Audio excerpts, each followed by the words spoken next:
Olá, bom dia. Hoje, quinta-feira, dia 30 de maio de 2019, está no ar mais uma edição da Notícia de Frente. Aqui ao meu lado, o Lúcio e o Antero. Bom dia, Lúcio. Bom dia, Nayara. Bom dia, Antero. E bom dia a você que nos honra com a sua companhia. Oi, Antero. Bom dia. Bom dia, Nayara. Bom dia, Lúcio. Bom dia, telespectador e telespectadora. E como a semana voou, hein? Já estamos na quinta-feira e como é de praxe, sempre no início do programa, eu quero saber o que vai ser o destaque de vocês dois, começando por você, Lúcio. Nayara, meu destaque hoje é para falar aí de uma medida, né, do lado do Tribunal de Contas do Estado em torno aí dessa polêmica RGA. O conselheiro substituto do Tribunal de Contas, Isaías Lopes da Cunha, ele propôs essa semana uma revisão de tese que pode alterar profundamente a concessão da chamada revisão geral anual. E ele lembrou que, atualmente, apenas os funcionários do Poder Executivo possuem regras rígidas para receber essas concessões salariais, ou seja, o pagamento da revisão geral anual, que é para cobrir aí aquilo que a inflação corrói no salário do funcionário público. É o meu destaque de hoje. Certo, Antero, e o seu? Olha, acendeu a luz vermelha no Palácio Paraguacho. O secretário de Fazenda foi a Brasília, juntamente com o governador Mauro Mendes, iniciou entendimentos com o Supremo Tribunal Federal, mas ninguém faz entendimentos com o Supremo, vai peticionar ao Supremo Tribunal Federal para ver se o Estado consegue salvar o empréstimo do Banco Mundial. Se o Estado consegue receber o empréstimo do Banco Mundial para quitar a dívida do Bank of America. Se não, o que alongaria a dívida de Mato Grosso. Se não conseguir, o Estado terá que desembolsar mais 164 milhões de reais em setembro. A crise é braba e falta uma agenda para a nossa bancada federal e falta uma agenda para o governo de Mato Grosso. Eu vou comentar isso. É a luz vermelha no Paraguai e se nós não organizarmos a agenda política de Mato Grosso pode sofrer muito até o final do ano. E esse risco ocorre, né, Antero, em função da dificuldade, né, em se contrair esse empréstimo, em função aí do estouro nos limites da Lei de Responsabilidade Fiscal. É isso, não é? É isso. Certo, vamos começar então. Eu quero falar da Câmara Federal. Olha só, a Câmara aprova texto base de medida provisória que altera o Código Florestal e flexibiliza regras de anistia. A Câmara dos Deputados aprovou na quarta-feira, ontem, o texto base de uma medida provisória que altera o Código Florestal. Para concluir a votação, os deputados precisam terminar a análise dos destaques, as propostas que alteram o teor da medida. O texto original da medida provisória editada no governo Michel Temer previa somente o adiamento do prazo para regularização de propriedades rurais fora das normas do Código Florestal. Durante a tramitação, porém, a proposta foi alterada. Deputados e senadores incluíram outros temas na MP, os chamados jabutis no jargão legislativo. Um desses jabutis altera o Código 68 do Código Florestal, o artigo 68 do Código Florestal. O trecho previu anistia a proprietários de terras que desmataram. Um destaque foi apresentado com o objetivo de derrubar esse jabuti legislativo, esse jargão legislativo, mas foi rejeitado. Desde 1965, os percentuais mínimos de preservação da vegetação nativa eram de 50% na Amazônia e 20% no restante do país. Depois, os percentuais foram elevados para 80% na Amazônia e 30% no Cerrado Amazônico, sendo mantidos 20% nos outros biomas. O texto aprovado pela comissão mista foi levado à votação na quarta-feira, de autoria do relator Sérgio Souza, do MDB do Paraná, e porém modifica esses parâmetros. Olha, eu sinceramente acho que nós temos que ter um grande debate sobre a questão ambiental no país. Tem coisas... E só lembrando que no dia 6 de junho, agora, próxima quinta-feira, é comemorado o Dia do Meio Ambiente. E Jair Bolsonaro visita neste dia Barra do Garças, o estado de Mato Grosso. Então, assim, eu acho que a gente tem que fazer um debate sobre isso. Tem coisas que as exigências rigorosas da lei ambiental precisam ser cumpridas, como, por exemplo, preservar as matas ciliares, preservar as nascentes, preservar onde nascem as águas, preservar as águas.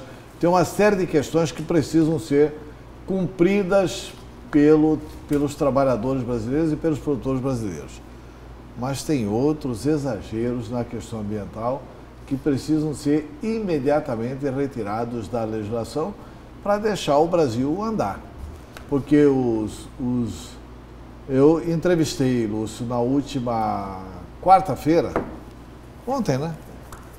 Eu entrevistei ontem o secretário-chefe da Casa Civil, Mauro Carvalho, e não tem essas pontes que fazem no Pantanal? O governo Pedro Taques conseguiu uma façanha inédita nessa questão das pontes. As pontes, ele fez pontes de concreto, que é muito bom, só que é o seguinte, ele licitou as pontes de concreto e ganhou uma empresa. Aí a estrada estava nesse nível aqui e a ponte ficava no nível bem acima da estrada. Aí ele fez uma outra licitação. Não é a empresa que ganhou a licitação da ponte que faz a cabeceira da ponte. Aí tem que fazer uma outra licitação para a cabeceira da ponte. Tá bom. Aí tem que pedir a regularização na SEMA para poder fazer a ponte e depois tem que entrar com outro pedido para regularizar na SEMA para poder fazer a cabeceira da ponte. Quer dizer, é no mesmo lugar, né? Quer dizer, essa perda de tempo da burocracia brasileira, eu estou dando um exemplo concreto, é que não dá. Outra exigência ambiental, por exemplo, que existe em Mato Grosso.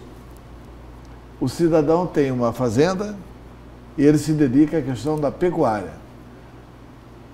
Ele agora, para formar a fazenda, absolutamente normal que ele tenha que ter a licença ambiental para desmatar. E aí vai desmatar nesses percentuais que são admitidos no Brasil. 80% de cerrado e 20% de mata. Mas depois de aberta a fazenda, depois de pronta a fazenda, depois de funcionando a fazenda, agora para limpar a fazenda tem que pedir autorização também nos órgãos ambientais. Agora que eu falo é muito recente, é Pedro Taques. E essa exigência é jabuticaba mato-grossense. Ela não é uma exigência brasileira, é só mato-grossense. Agora que precisa de um olhar mais atento para o meio ambiente, isso ninguém pode contestar. Você falava aí do empréstimo do Banco Mundial e essa preocupação ambiental é uma das exigências se esse empréstimo sair. Eles colocam o seguinte, tem lá o PCI, que é o produzir, conservar, incluir, que eles vão exigir lá investimentos em agricultura sustentável e dar suporte à realização de um cadastro ambiental rural e ao novo plano de prevenção e controle de desmatamento e incêndios florestais aqui no estado. Mas isso nós estamos muito avançados aqui. Ou seja, eles querem controlar o desmatamento. Isso nós estamos muito avançados aqui, nesses instrumentos de controle. Precisamos melhorar a fiscalização.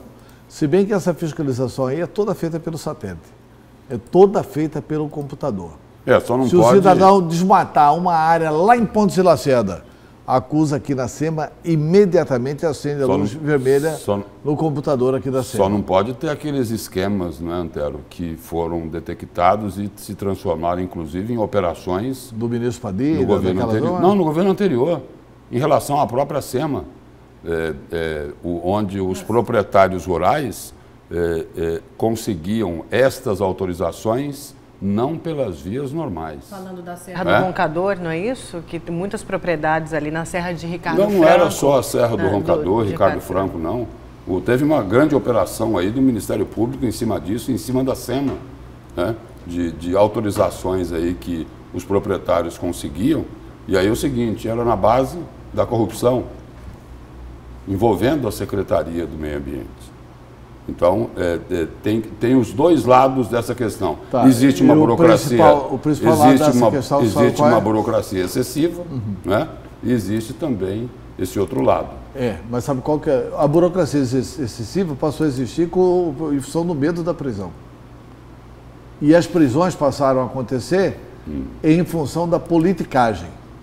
Eu vou te dar um exemplo assim que dá para entender bem como é que funciona a SEMA depois de Dante. O senhor Blairo Maggi teve a capacidade de montar na SEMA. A SEMA tem mais funcionários comissionados do que concursados. Não pode dar certo um negócio desse. Você estanca a corrupção, você estanca essas sangrias desatadas aí, quando você trabalha com funcionário efetivo.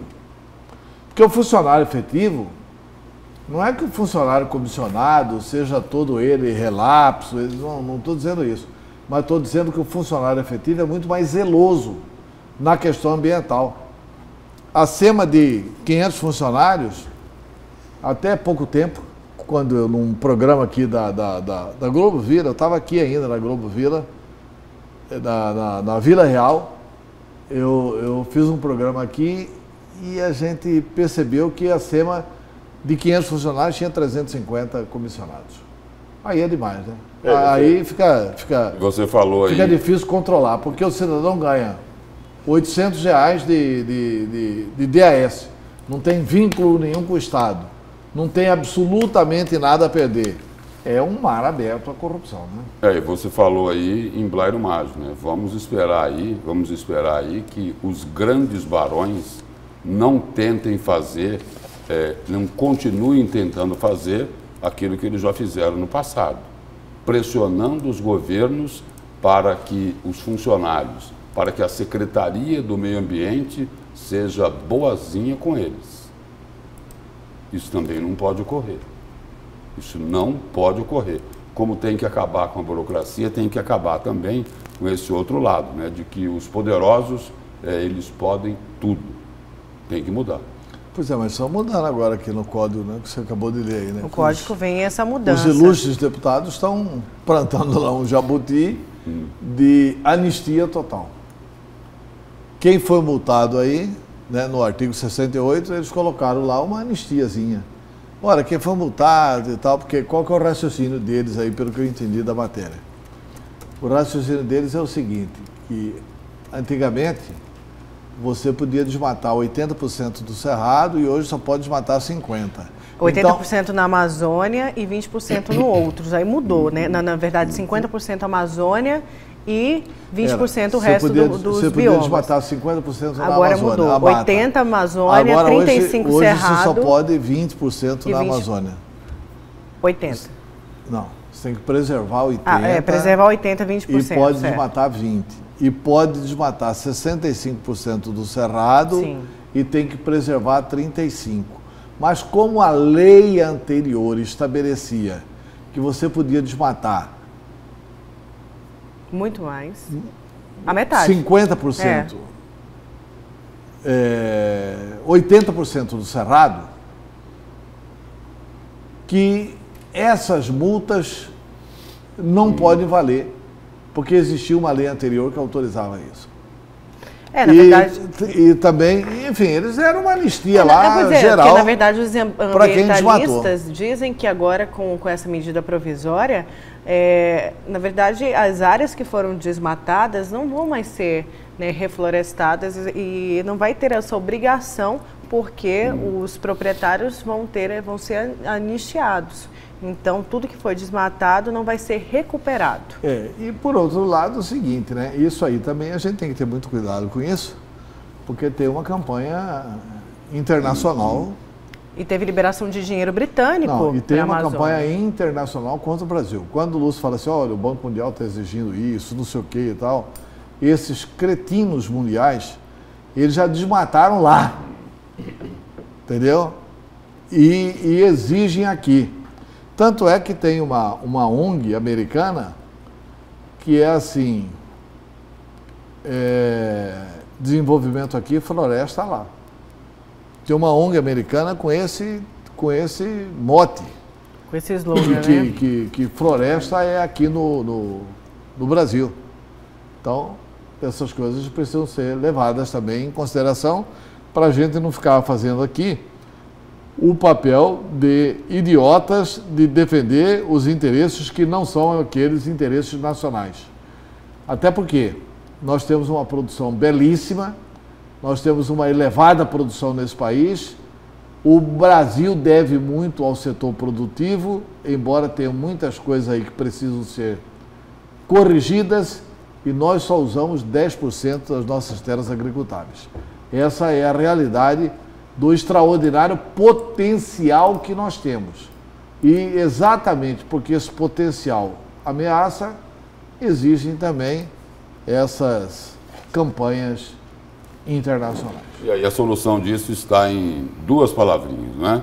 O desenvolvimento sustentável. Por exemplo, ninguém pode fechar os olhos para as investidas que fazem, né, Antero? Nós já discutimos isso aqui, as investidas aí de quem está preocupado apenas em retirar o lucro da terra.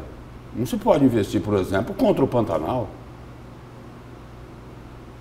E isso vem ocorrendo. O próprio Ministério Público aí, nas áreas ligadas ao meio ambiente, tem denunciado isso. E tem uma outra questão ambiental aí. Tem denunciado ou não tem denunciado, tem se omitido quanto a isso. Não, nós estamos com garimpo no Pantanal, estamos com soja no Pantanal. Não, o promotor Luiz Scalope, para fazer justiça, ele tem trabalhado em cima dessa questão, Antero. Talvez falte aí, sei lá, uma ação mais efetiva, mais concreta. Beleza pura, tudo funcionando. Se você sobrevoar Poconé é uma cratera só. As pessoas em Poconé já estão bebendo água com mercúrio. É uma coisa assim.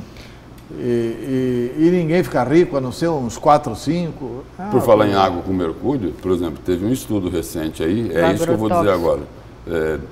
30 cidades de Mato Grosso consomem água contaminada por agrotóxicos. E essa questão aí não é apenas ambiental, diz respeito diretamente à saúde da população. E já está ocorrendo aí uma grande chiadeira de entidades ligadas ao agronegócio em função de um projeto do deputado Lúdio Cabral, aqui na Assembleia Legislativa, que pretende proibir a pulverização aérea com agrotóxicos, que foi apontada por várias pesquisas, uma do Ministério da Saúde, outra da Universidade Federal de Mato Grosso, como responsável pela contaminação da água. E pior do que isso ainda é o seguinte, as empresas que atuam na distribuição, empresas de saneamento, que atuam aí na coleta e na distribuição da água, elas não têm o que fazer nesse caso. E negam também, Lúcio, porque a Águas Cuiabá, logo que foi divulgado a investigação do Ministério Público aqui em Cuiabá sobre a água, o agrotóxico na água, a Águas Cuiabá, a empresa concessionária da água aqui em Cuiabá, disse que não tem, os estudos apontam que não tem essa quantidade de agrotóxico na água da capital, Águas Cuiabá. No que está muito correto, Águas Cuiabá. Isso aí é mais no interior mesmo.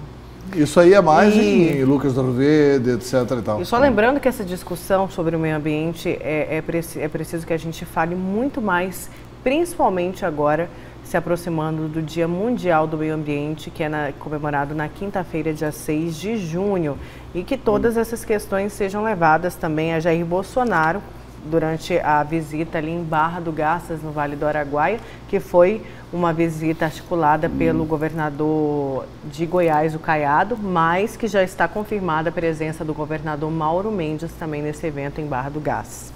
Vamos seguir então, vamos falar da prisão de João Arcanjo, que foi preso ontem na casa dele. Foi uma operação realizada entre a Delegacia da Fazenda e a GCCO, que prendeu o João Arcanjo e o genro dele, Giovanni Zen, e também o concorrente dele, na verdade, os dois grandes bicheiros aqui, segundo a polícia, os dois grandes bicheiros aqui de Mato Grosso, que foi também o Frederico Coutinho, né, as duas prisões que aconteceram. E a gente tem aqui também a lista, a polícia pelo menos prendeu 20 pessoas em Cuiabá por exploração, jogo do bicho.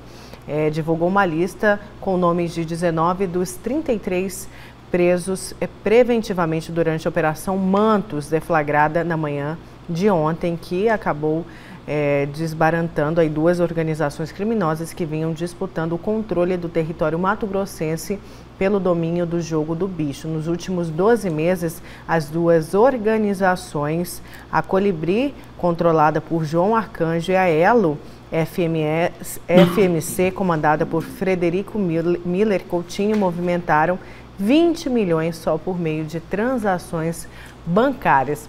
Aí o que chama a atenção aqui, também alguns sites traçam um perfil de Frederico Coutinho, Folha Max, falou que o empresário Frederico Coutinho se inspirava em Arcanjo e chefiava um grupo muito mais organizado que o de Arcanjo. Ao receber a visita surpresa de policiais civis na residência dele durante a manhã de ontem, o empresário Frederico Miller Coutinho se mostrou surpreso, mas não esboçou qualquer reação hostil. Além da prisão do acusado de integrar uma organização criminosa, também foi preso aí o João Arcanjo. Lembrando que ele almejava ganhar o título de comendador, que foi entregue para ele no dia 15 de abril pelo vereador Adevair Cabral, a comenda dos 300 anos. Ele almejava esse título também porque, como traz aí alguns perfis, né, até o Folha Max traçou o perfil dele, ele se inspirava em Arcanjo. Os dois comendadores. Os dois comendadores, isso mesmo, verdade, os comendadores. Os comendadores. Na verdade, de comendador está cheio o Cuiabá, né? Porque basta receber uma comenda ou da Assembleia ou da Câmara e você virou comendador. Essa é a origem das comendas, né? Agora é muito triste tudo isso, né? Porque eu imaginava que assim, o Arcanjo, depois de cumprir uma pena pesada, ficou 14 anos preso, não foi? 15 anos preso. 14, 15 anos. 15 anos na cadeia. Depois de cumprir uma pena pesada, não precisa de dinheiro, tem as suas finanças absolutamente tranquilas. Eu até cheguei a dizer aqui, olha, saiu da cadeia, vai morar nos Estados Unidos. Evita a possibilidade da tentação de cometer qualquer crime no Brasil. Entendeu? A menos que seja o seguinte, né? Que seja uma coisa efetuada pelo genro e que está sendo debitada nas costas dele. Pois é, e a gente tem aqui duas matérias só para continuar a discussão, Lúcio Antero. Há 9 meses, durante o depoimento ali para o juiz Geraldo Fidelis, da 2ª Vara Criminal, João Arcanjo tinha dito o seguinte, que não tinha intenção de voltar a atuar no ramo do jogo do bicho. Eu era um bicheiro aqui em Cuiabá, disse Arcanjo. Nunca escondi nada de ninguém, isso é público e notório. Passei 15 anos na cadeia e ninguém sabe o que sofri. Você acha que sou bobo de fazer alguma coisa e voltar para a prisão? Isso foi afirmado em agosto do ano passado. E a defesa de Arcanjo disse que autoridade nenhuma vai deflagrar uma operação sem indícios suficientes, mas, por outro lado, essas mesmas autoridades terão a compreensão em relação a João Arcanjo Ribeiro. Não existe sequer indícios, pode até ser que o perigo more ao lado, disse a defesa. E o advogado de João Sem Arcanjo, saber que ele tinha falado isso... Disse que o perigo mora ao lado. Pode ser o genro, o que eu estou dizendo, né? Talvez o genro tenha entrado nessa atividade. O próprio advogado João Arcanjo Ribeiro deu uma declaração que eu vi na imprensa ontem. O advogado dele é Zaid Arbide, é isso, Antero? Isso. A declaração que ele... Excelente advogado. Excelente advogado. A declaração que ele deu foi o seguinte, olha, eu ainda não acredito que o João Arcanjo tenha cometido uma besteira desse tamanho. Essa foi a declaração do advogado. Foi a minha primeira reação. Quando eu, às 6 horas da manhã ontem, lendo os jornais e entrando nos sites para ver o que é que estava acontecendo, deparei-me com a notícia, falei, não é possível, será que isso aqui é verdade? Porque é muita falta de inteligência. Então, assim, isso tem que ser bem apurado, né? Porque o Arcanjo pagar pelo que ele fez, eu acho que está tudo certo, tem que pagar mesmo. Né? Já tinha pago, tinha saído. Né? Embora continuasse com as cautelares. Ele tem que voltar determinado horário para casa, etc. e tal. Ele pode perder todas as cautelares se ficar comprovado de que ele é um dos donos do jogo do bicho. Né? Então, agora, é uma atividade que, pelo visto, foi sequenciada pelo genro dele. E o que é pior, estabelecendo 2 grupos na cidade, isso aí resolve na bala. Pois é. Quer dizer, é uma coisa que não é bom nem para o Frederico, nem para o Arcanjo, nem para ninguém. Né? E o advogado ainda complementa aqui falando o seguinte, abre aspas, jamais ele faria isso, o Arcanjo. Nós que conhecemos João Arcanjo Ribeiro sabemos do que ele é capaz. Ele não sairia do estado que ele está, na condição que ele está, no benefício que o judiciário concedeu a ele, afirmou a defesa, finalizou a defesa. E tem uma certa coincidência, não é? Nesse caso aí, o Antero me corrija se não concordar. João Arcanjo Ribeiro, lá atrás, antes de ser preso, era dono de factoring e sustentava muita gente do meio político com recursos que eram oriundos dos cofres públicos. Aí depois, dono de factoring. Aí depois, um outro dono de factoring acabou se envolvendo em outro escândalo, lá na Ararat. Júnior Mendonça, utilizando factoring com recursos públicos para sustentar novamente uma boa parte da classe política. E o concorrente de João Arcanjo também é dono de factoring, Frederico Coutinho. Isso, é isso? Isso. Esteve envolvido lá na Sodoma. Na Sodoma, foi ele foi Sodoma. um dos delatores da Sodoma. É isso? Isso. Que também tinha recursos públicos que eram utilizados para finalidades diferentes. Uma coincidência. E a factoring é uma atividade legal fiscalizada pelo Banco Central do Brasil. Quando exercida de maneira correta. Não. A factoring é uma... Não. A factoring, porque o que é... Só não pode lavar dinheiro, não é? Não pode fazer. A factoring não pode emprestar dinheiro como faz, né? É fomento mercantil. É fomento mercantil. A factoring é assim, você tem um cheque pré-datado, você dá o cheque pré-datado no posto de gasolina. O posto de gasolina pega o cheque é para outubro. E vai lá e combina, olha, eu te dou 4%, você me paga o valor de fácil do cheque agora. Aí o posto de gasolina fez o dinheiro adiantado com o dono da factory, aquela atividade foi absolutamente legal, porque isso é fomento mercantil. O desconto do cheque, o desconto da promissória, quer dizer, tudo, nesse aspecto é tudo legal. Isso é fomento mercantil. Agora, emprestar dinheiro, receber dinheiro público e tal, aí já não é atividade factoring. Né? A única coisa que não é coincidência na historinha que eu contei é relacionado com o João Arcanjo. Dos 3, ele é o único que não virou delator. Certo. É verdade. Vamos falar aí, e pagou um preço alto, né, por não ter sido delator. Naquela época nem tinha lei. Mas poderia ter sido beneficiado depois, não? Depois, mas naquela época nem existia lei. Olha, vamos falar de saúde. Santa Casa de Misericórdia, agora Hospital Estadual Santa Casa. O governo resolveu usar aí esse nome, não vai ser mais Hospital Estadual de Alta Complexidade, Lúcio.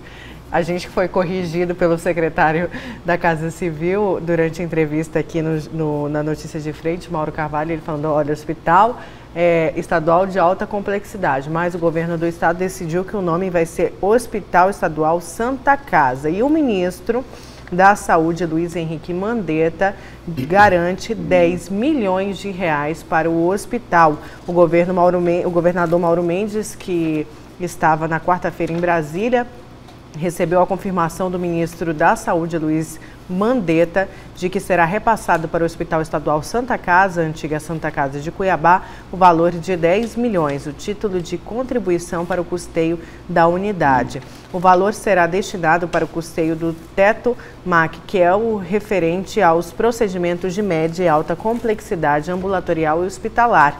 O valor vai ajudar e muito no processo de abertura da unidade, que deverá acontecer até o fim de junho, destacou o governador Mauro Mendes, e também afirmou no fim aí dessa conversa que o hospital ia chamar Hospital Estadual Santa Casa. E até boa foi notícia. Bom, até foi bom adotar esse nome, né? Não. Porque é o seguinte, sabe por quê, Antero? Porque iam continuar chamando de Santa Casa do mesmo jeito. Só lembrando que quem estavam aí, né, as figuras que estavam presentes nesta reunião. Durante a audiência, contou aí com a presença dos senadores Jaime Campos e Wellington Fagundes, além do líder da bancada, o deputado federal Neri Geller, do secretário de Saúde Gilberto Figueiredo e do chefe de escritório de representação de Mato Grosso em Brasília, o Carlos Fávaro. O governador destacou a ajuda que os parlamentares tiveram nesse processo. O Wellington é um grande profissional da política, né? Ele disputou a eleição contra Mauro Mendes. Isso aí é o lado dele. E em todas as oportunidades aparece a foto dele tentando ajudar o estado de Mato Grosso, né? Ele é um grande profissional da política. E um bom parlamentar. Isso mesmo. E agora um fôlego, né, para Santa Casa. A gente que acompanhou aqui no programa Notícias de Frente os servidores, os ex-servidores da Santa Casa, Lúcio Antero, falando aí que o governo do estado não estava deixando nem os servidores entrarem, que o que foi prometido não foi cumprido, que apenas a Assembleia Legislativa havia cumprido, comprometido, que é aquele aporte financeiro para cobrir o salário dos servidores. É bom a gente lembrar que foi uma recomendação do governo do estado de que o dinheiro do aluguel ali da unidade seria prioridade, a prioridade seria para o pagamento dos servidores. Sim, e esses 10 milhões vêm para a questão da Santa Casa e, além disso, o estado vai dar uma parcela, a prefeitura de Cuiabá vai dar uma parcela, o prefeito Emanuel Pinheiro vai contribuir também. E a Assembleia Legislativa também está participando do rateio. Tomara que resolva logo, né, a situação dos servidores, né? Certo, vamos seguir então.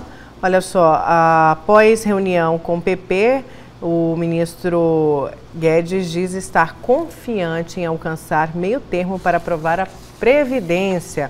O ministro da Economia, Paulo Guedes, afirmou ontem, após a reunião com a bancada do Partido Progressista, que o governo está confiante de que será possível atingir um meio termo no Congresso Nacional para aprovar a reforma da Previdência.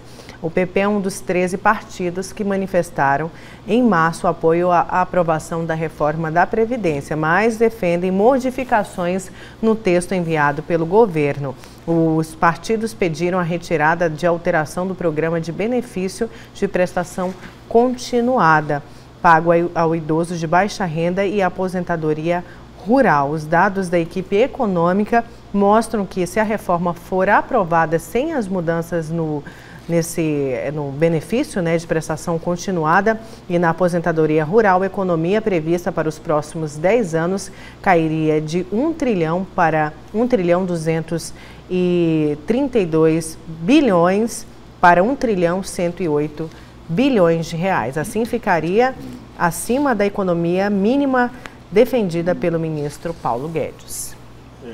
Os próprios parlamentares agora já estão com receio, né? Do ronco das ruas, né? Porque a rua roncou, e eles estão com receio, tanto é que o PP, para defender modificações nessa questão do benefício da prestação continuada, o PP disse o seguinte: mas isso não vai atrapalhar a economia superior a 1 trilhão.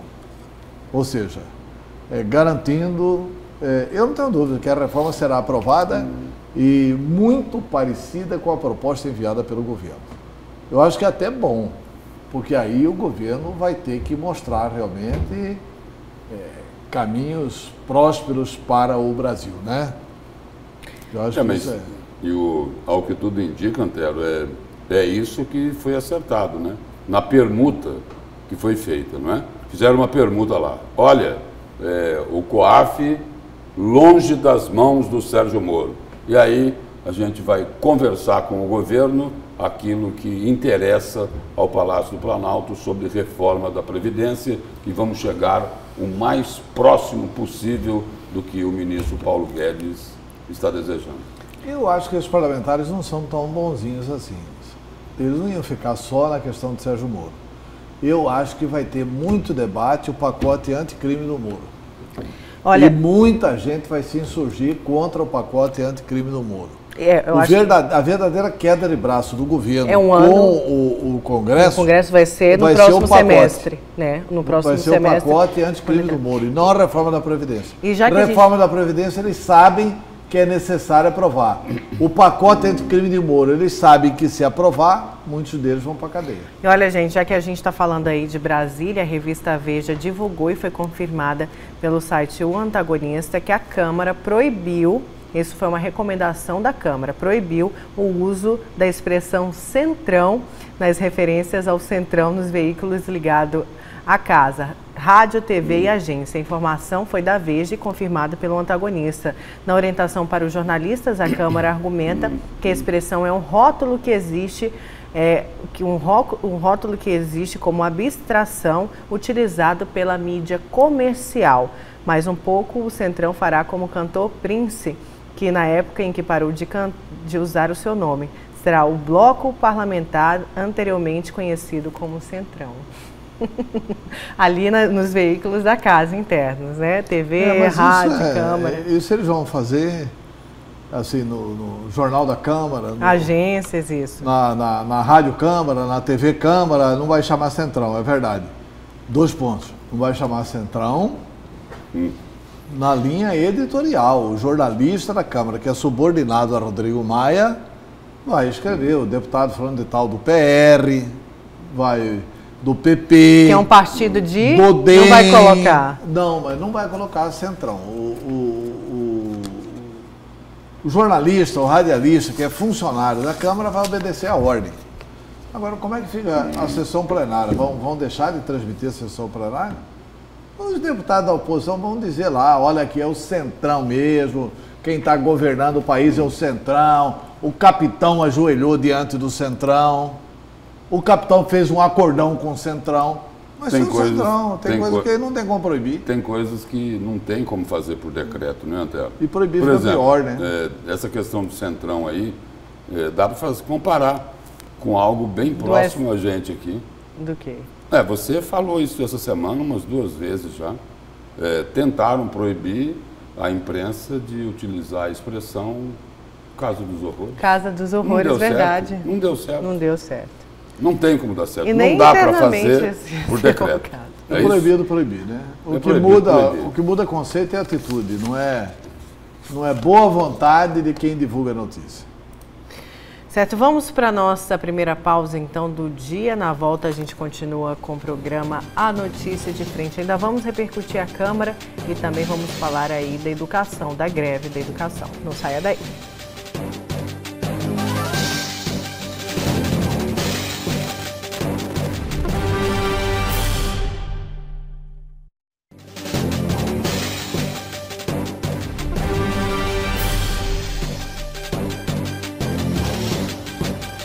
Voltamos com a segunda parte do programa A Notícia de Frente. Primeiro, a gente não pode deixar de registrar mais uma cidadã cuiabana, Cecília, não é isso, Antero? Parabéns. Cecília, eu sou o vovô fresco desde ontem, 11 horas da noite. Que gracinha.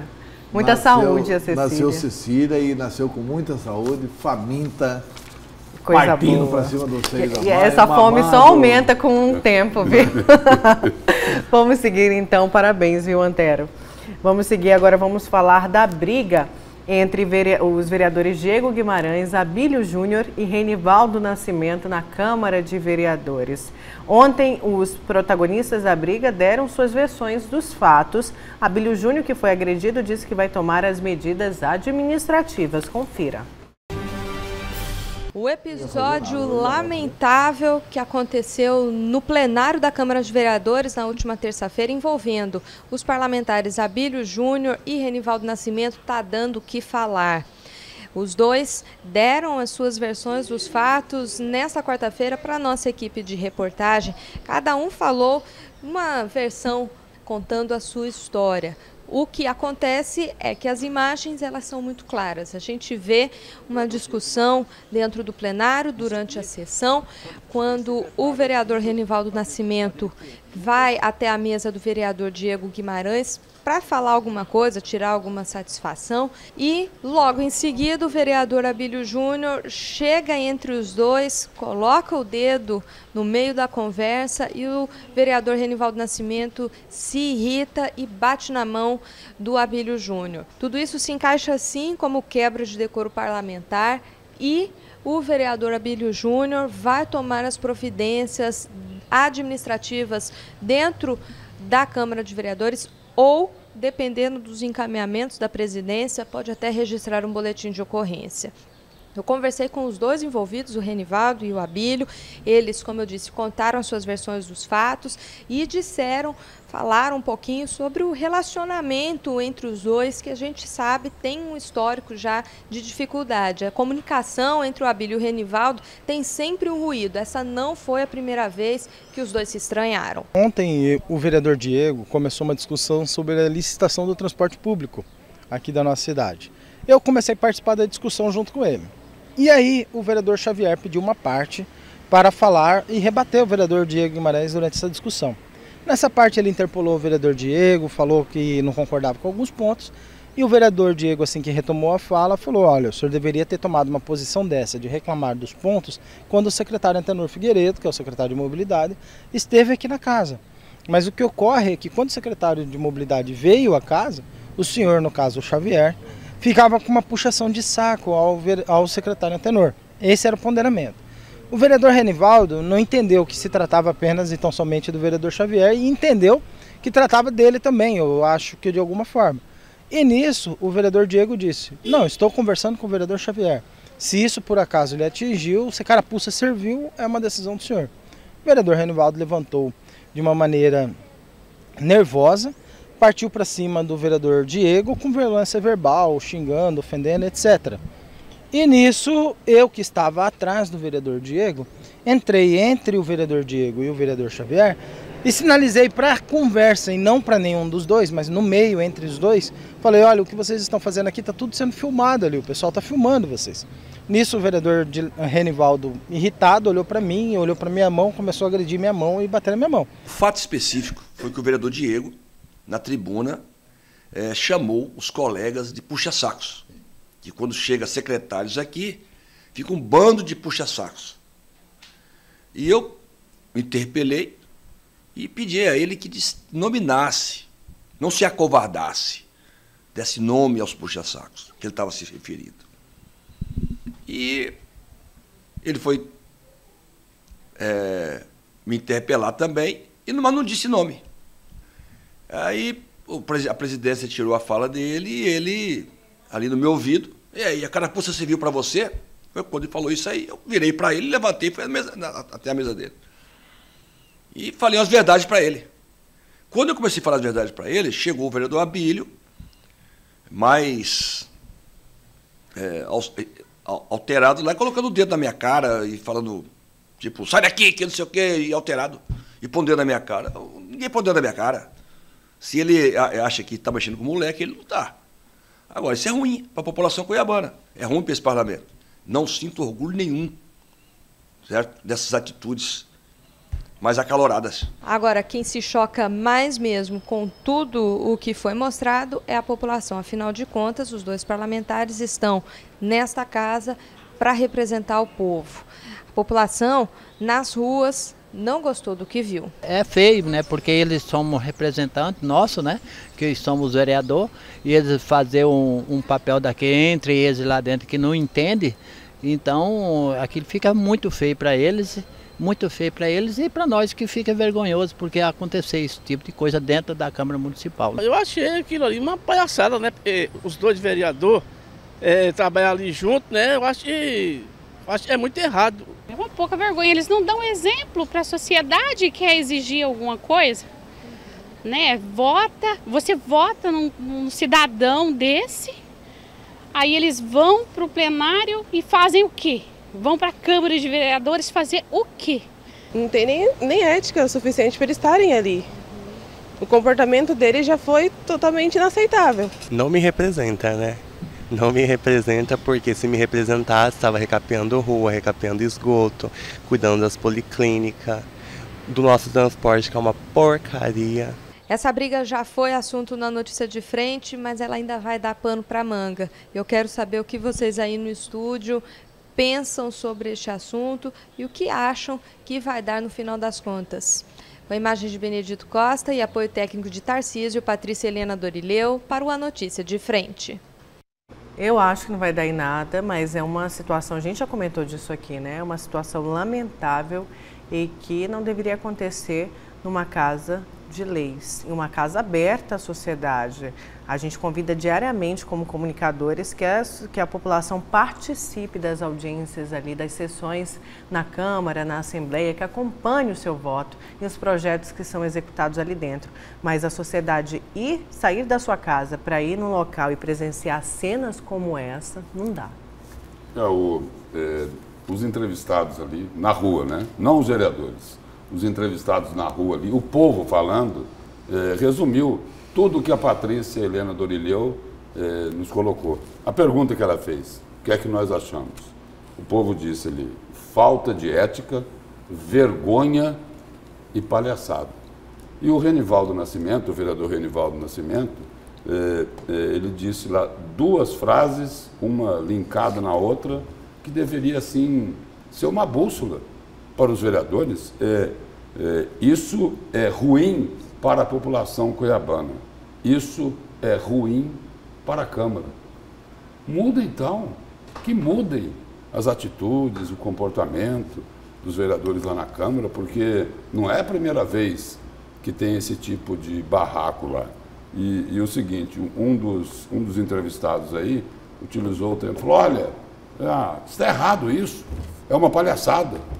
Algum tempo atrás, na época que presidia a Câmara, o vereador João Emanuel, um desembargador do Tribunal de Justiça chegou a comparar o plenário a um picadeiro num despacho que ele deu.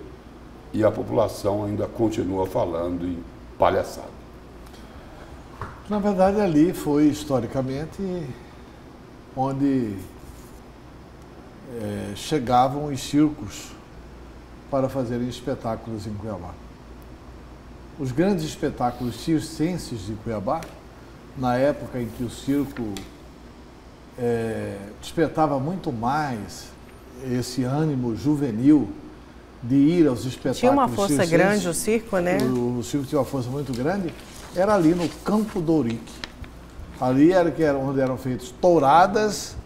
Ali eram feitas touradas e eram feitos também espetáculos do circo, né? Hoje, da minha idade, lembram-se perfeitamente do Circo do Pasta Chuta. Era um espetáculo, né? As crianças todas iam para o espetáculo ali no Campo do Ourique. É exatamente onde fica hoje a Câmara Municipal de Cuiabá, que depois se transformou no Palácio Filinto Milha, que foi um dos maiores nomes de todos os tempos da história dos senadores de Mato Grosso. E virou o centro geodésico da América do Sul. Virou um lugar importante. Por favor, não dejustrem a memória de Cuiabá. É o mínimo que se pode pedir a esses vereadores. E esperto foi o vereador Diego, que não deu entrevista. Ficou fora do barraco. Pelo menos da entrevista. Ficou fora desse barraco mesmo. E vamos então para o destaque do Lúcio. Lúcio, vamos para o seu destaque? Vamos lá, Nayara. O meu destaque é para dizer o seguinte, que um conselheiro do Tribunal de Contas quer acabar com a exclusão do Executivo e sugere a RGA, Revisão Geral Anual, que ela seja padronizada em relação aos poderes de Mato Grosso. Essa proposta aí é do conselheiro substituto do TCE, Isaías Lopes da Cunha.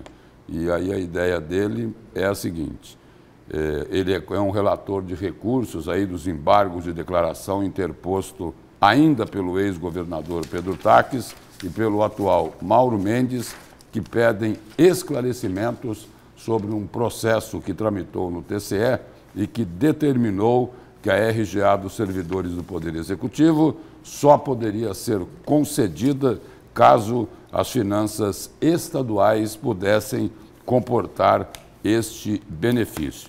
E aí ele coloca aqui o seguinte, que em caso de aprovação da proposição, a RGA deve adotar outros estudos ou mesmo o próprio desempenho apresentado pelas finanças públicas. Com fundamento, diz o conselheiro, com fundamento no artigo 300 do regimento interno deste tribunal, proponho a revisão da tese.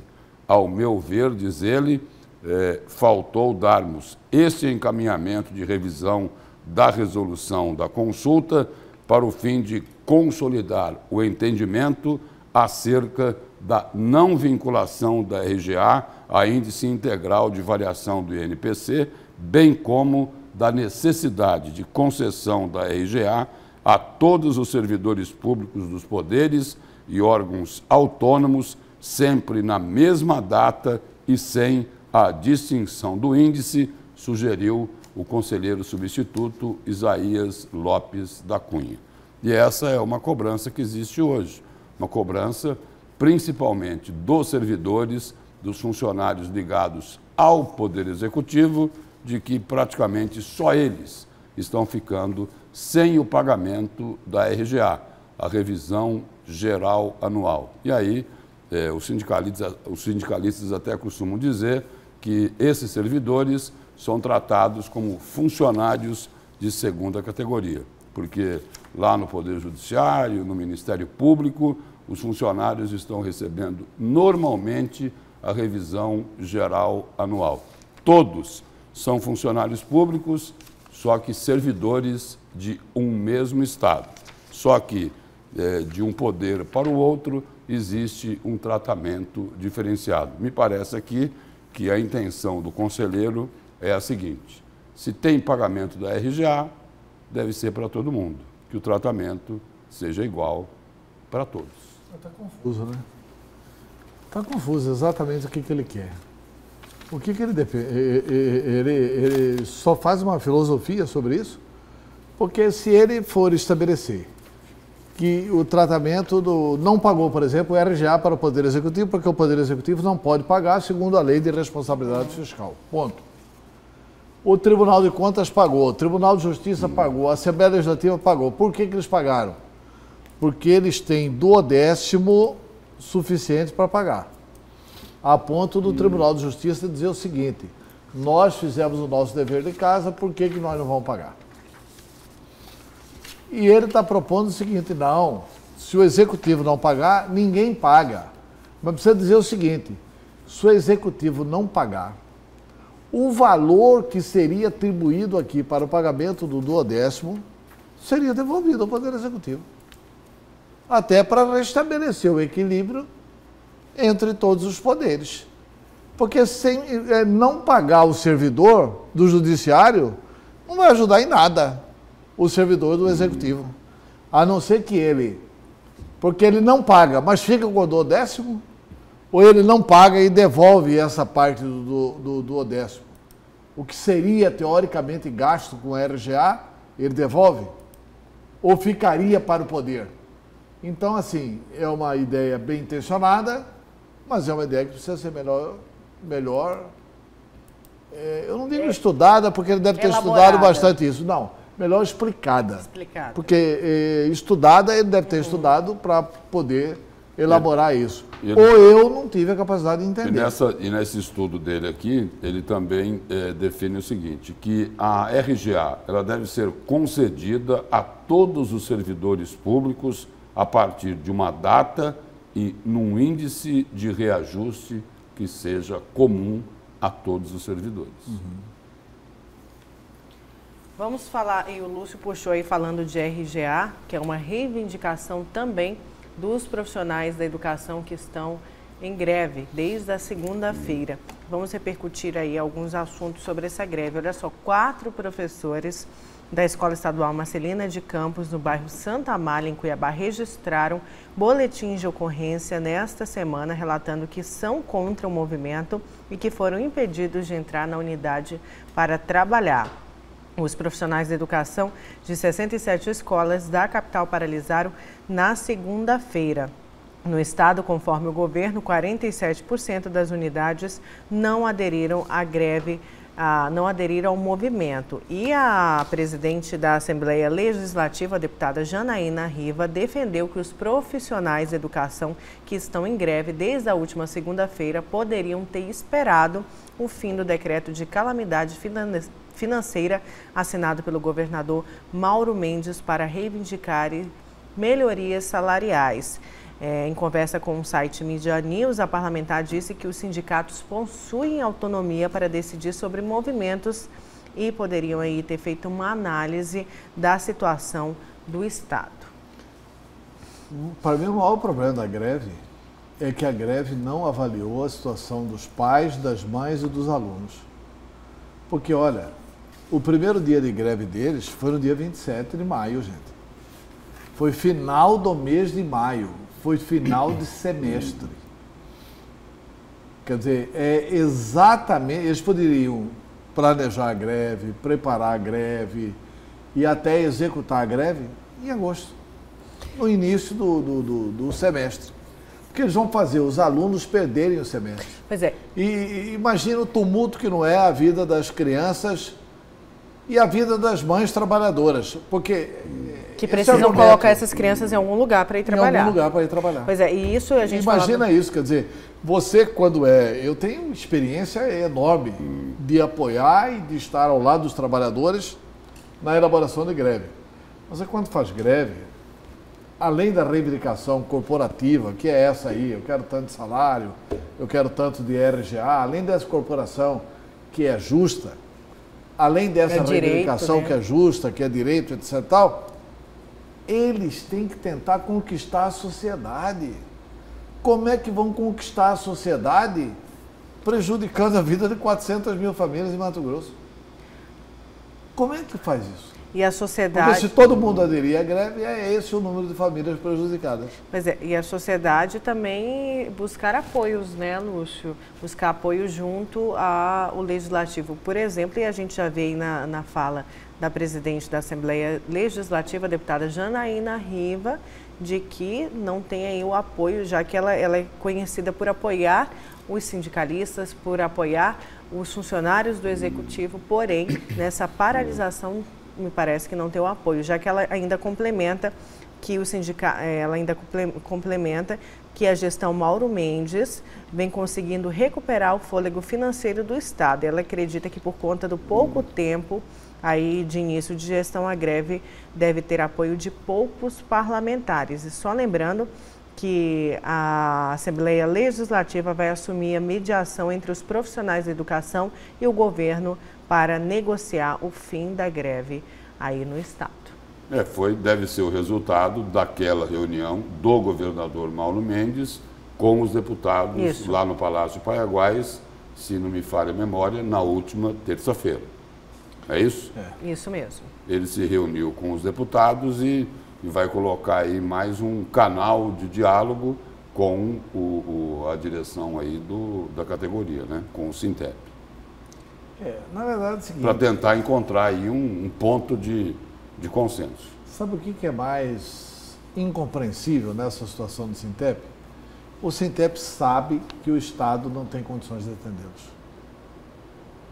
Isso que dói mais. Quer dizer, eu vou entrar em greve, vou levar uma categoria para greve, vou liderar a categoria para greve, sabendo que as nossas reivindicações, se o Estado atender, aí que quebra de vez. Ué, tá entendendo? Interessa quem isso? Não interessa a ninguém. Essa é a política do quanto pior, melhor. Eu acho que se o Estado atende isso, aí o Estado inviabiliza-se definitivamente nos 4 anos do governo Mauro Mendes. Eu acho que o governo Mauro Mendes tem que ser firme, tem que conviver democraticamente com a greve. Eu entrevistei o secretário da Casa Civil na última quarta-feira e o secretário da Casa Civil disse que vai descontar os dias não trabalhados. Aí eu fiz uma pergunta para ele interessante. Falei, olha, a greve começou no dia 27 de maio. A notícia que se tem no governo é que a folha fecha no dia 25. Você fecha a folha do mês subsequente no dia 25. Como é que vocês vão poder descontar de quem faltou a partir do dia 27, se a folha só fechou no dia 25? Ele falou, não, hoje em dia tem mecanismos e tal, e garantiu que o secretário de Planejamento, que é o mesmo da administração, e o secretário de Fazenda asseguraram que já no recebimento de maio, quando for pago o salário do dia 10 de junho, começa a pagar dia 10, não é isso? E a maioria dos professores começam a receber dia 10, a maioria dos profissionais da educação já vai estar lá descontado os dias não trabalhados de maio. Falei, mas e aí? O professor, na educação, depois tem que repor aula. Ele falou, quando repor aula, a gente volta a pagar. E é preciso também ver isso aqui, né? Os profissionais que querem trabalhar, mas são impedidos de adentrarem a escola, como aconteceu na Escola Estadual Marcelina de Campos, no bairro Santa Amália. Nesse caso, esses professores aqui, 4, têm um boletim de ocorrência. Na entrevista que eu fiz com ele, ligou do interior um professor por nome Pedro Bravo. Eu falei, ainda bem que seu nome é Pedro Bravo, porque o meu é Antero Pache, né? É um bravo e um da Pache. Aí, assim, ele queria saber que providências que ele tomava, porque no caso dele foi pior, porque ele foi trabalhar e a escola dele estava fechada. Daí o secretário-chefe da Casa Civil, que estava lá, respondeu para ele, dizendo que a providência era fazer o mesmo que esses professores aqui de Cuiabá fizeram, registrar isso no boletim de ocorrência. Então essa é a recomendação. Então essa tem sido a recomendação do Estado. Mas eu não acho que essa coisa, eu acho que o problema da democracia tem que se resolver com democracia. É com diálogo que se resolve o problema da greve. E tem reunião marcada com o governo para amanhã, sexta-feira. O governo, é uma reunião com o governo e o Sintep, não é isso? As lideranças do Sintep e os responsáveis pelo governo de resolver o assunto. Vamos então para mais um intervalo. Na volta a gente continua com o programa A Notícia de Frente. Fica ligado aqui na TV Vila Real.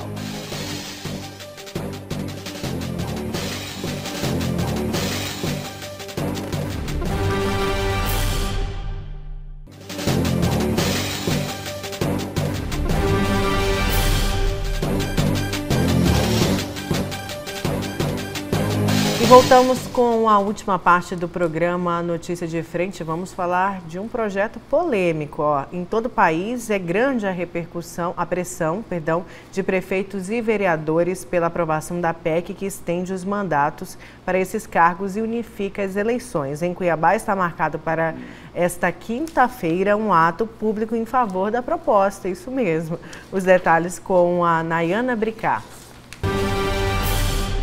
Bom dia a todos que nos acompanham aqui na Notícia de Frente. Hoje acontece o primeiro encontro municipalista que deve discutir a eleição unificada. O que seria isso? Eles querem fazer com que de 5 em 5 anos aconteçam eleições e não mais de 2 em 2 anos. O mandato de prefeito, vereadores, deputados, governadores, todos seriam durante somente um período. Eu vou conversar com o presidente da UCEMAT, o Ediclei Coelho, que tem mais informações. Ediclei, hoje então é a primeira vez que se reúnem prefeitos, vereadores aqui do estado para discutir isso.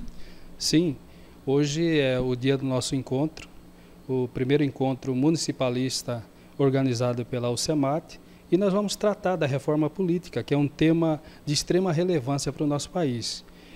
Em especial, nós vamos focar também na PEC 56.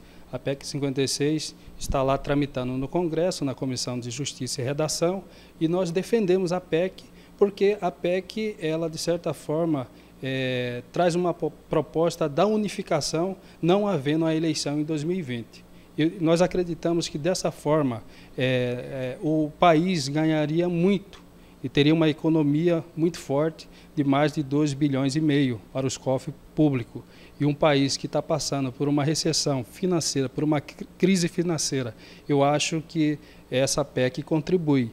O que eu quero deixar muito claro à sociedade mato-grossense, que a união das câmaras dos vereadores defende a unificação das eleições. O país não suporta, não aguenta mais eleição de 2 em 2 anos. Então, esta PEC, ela, de certa forma, a PEC 56, ela contribui com o nosso país, porque nós iríamos economizar agora, em 2020, um recurso que pode ser investido na educação, na saúde e na infraestrutura do nosso país. Inicialmente, para acontecer essa eleição unificada, já que a gente tem daqui 2 anos uma nova eleição, o que seria preciso? Seria necessário estender o mandato por agora?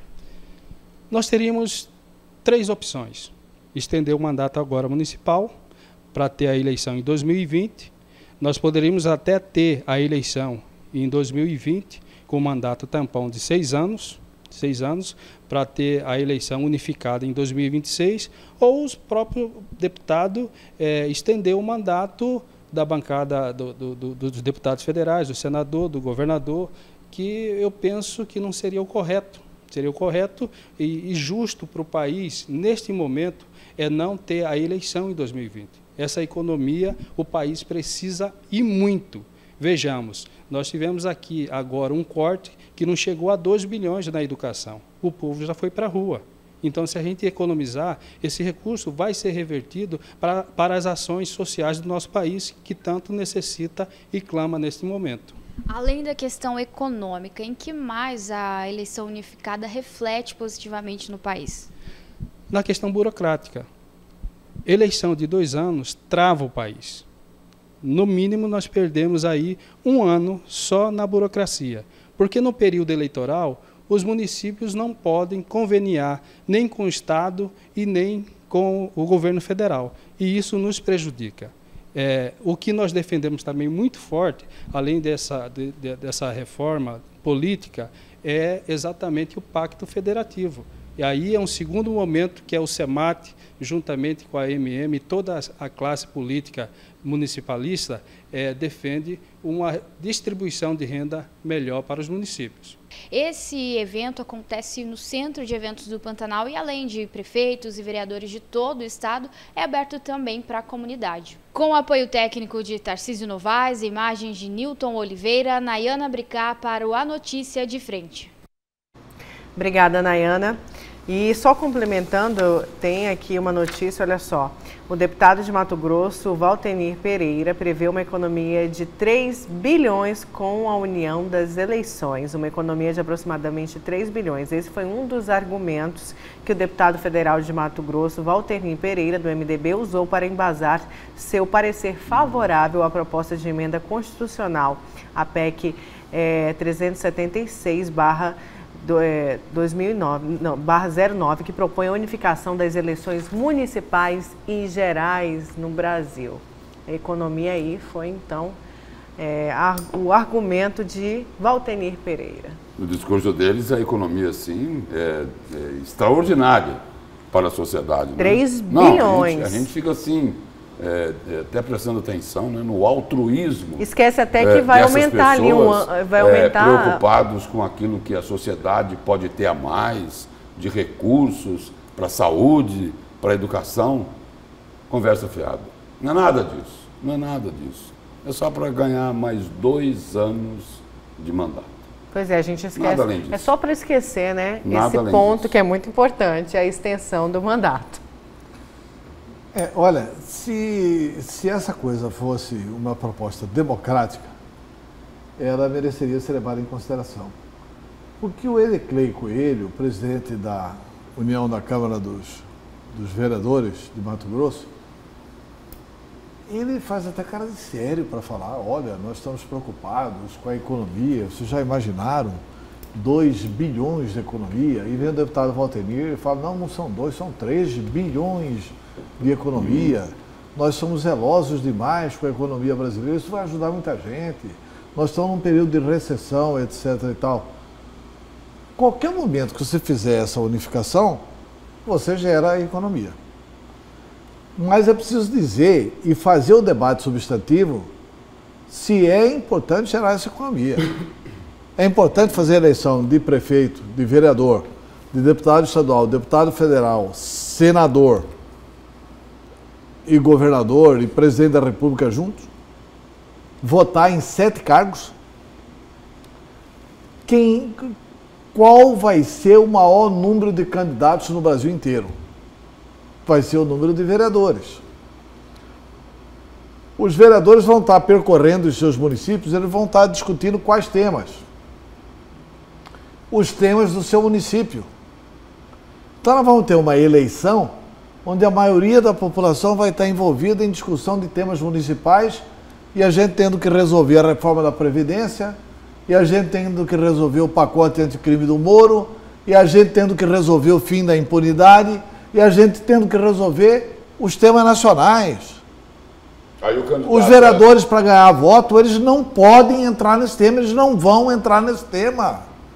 Eles vão discutir o buraco da rua lá em Ribeirãozinho. Aí o candidato a presidente da República, Antelo, para ele ter lá um bom número de votos, ele vai ter que tirar foto nas grandes cidades com o candidato a prefeito que está liderando as pesquisas. Porque a discussão é municipal. A discussão é municipal. Enfim, então essa é a diminuição do debate político. Então, por essa razão, é que os constituintes de 86 e 88, eu ajudei a decidir nesse sentido, porque eu fui deputado federal constituinte, não votaram pela unificação da eleição. Esse tema veio a debate, perdeu. Mas isso pode ser revisto, tudo bem. Se for revisto, vamos revê-lo democraticamente.